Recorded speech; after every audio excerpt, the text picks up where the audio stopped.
Assalamualaikum warahmatullahi wabarakatuh. Perkenalkan, nama saya Muhammad Ihsan Radian, Program Internasional 2021, jurusan Teknik Mesin.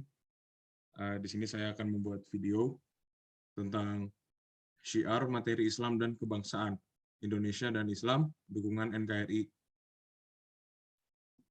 untuk tugas mata kuliah Agama Islam Universitas Indonesia.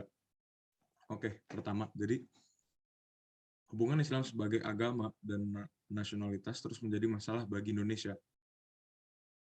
Banyak orang yang beranggapan tidak akan mungkin menjadi seorang muslim yang baik maupun sebagai warga negara yang baik secara bersamaan. Lalu, Indonesia merupakan negara yang mayoritas penduduknya itu beragama muslim dan patokannya ada di masyarakat Islam dunia. Wawasan keislaman memiliki arti yang penting karena hal tersebut merupakan landasan pokok yang selanjutnya akan menjadi sumber sekaligus spirit dalam menjalankan dan mengembangkan organisasi dakwah.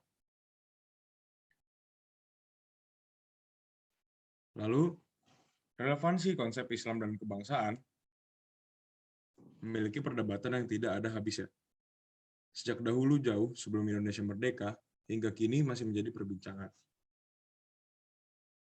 Menurut mantan presiden kita yaitu Gus Dur, ada 3 macam dalam menanggapi relevansi Islam dengan negara, yaitu integratif, fakultatif, dan konfrontatif. Respon integratif diartikan sebagai Islam yang sama sekali tidak dihilangkan kedudukan formalnya dan umat Islam yang tidak menghubungkan ajaran agama dengan urusan agama. Dari respon integratif ini, para pendiri bangsa memilih sikap ini karena inspirasi bagi gerakan-gerakan Islam bukan sekedar hanya dijadikan formalitas, melainkan menjadikan Islam memiliki fungsi nyata dalam kehidupan umatnya.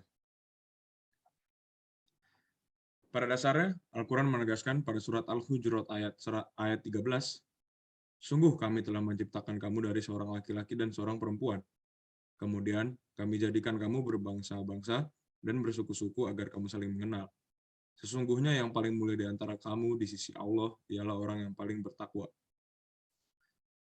Surat tersebut ditujukan kepada manusia sebagai dasar hubungan antara manusia. Tujuan pada surat tersebut yaitu agar semua manusia saling mengenal dengan sesama manusia dan saling memberikan bantuan dan saling bergotong royong. Hubungan antara manusia ini dibutuhkan untuk saling mengambil pengalaman dan pembelajaran dari orang lain, agar berguna untuk meningkatkan ketakwaan kepada Allah SWT. Kebangsaan dan keislaman merupakan 2 tata nilai yang membentuk dan membangun manusia Nusantara.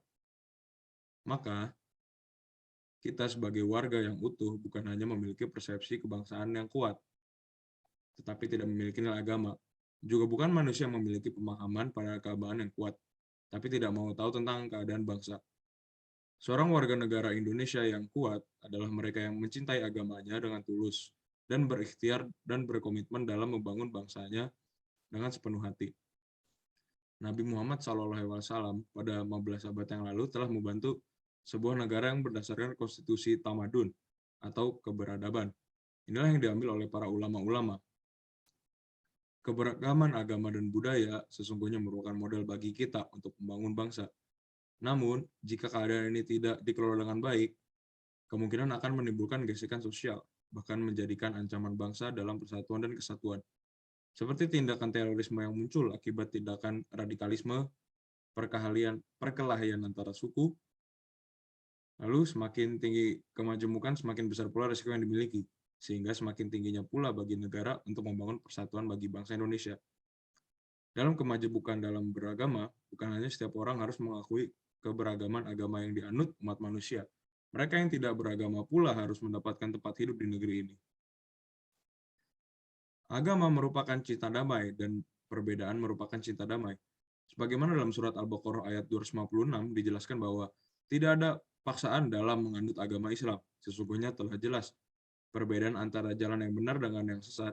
Barang siapa yang ingkar kepada tagut dan beriman kepada Allah, maka sungguh dia rela berpegang teguh pada tali yang sangat kuat yang tidak akan putus.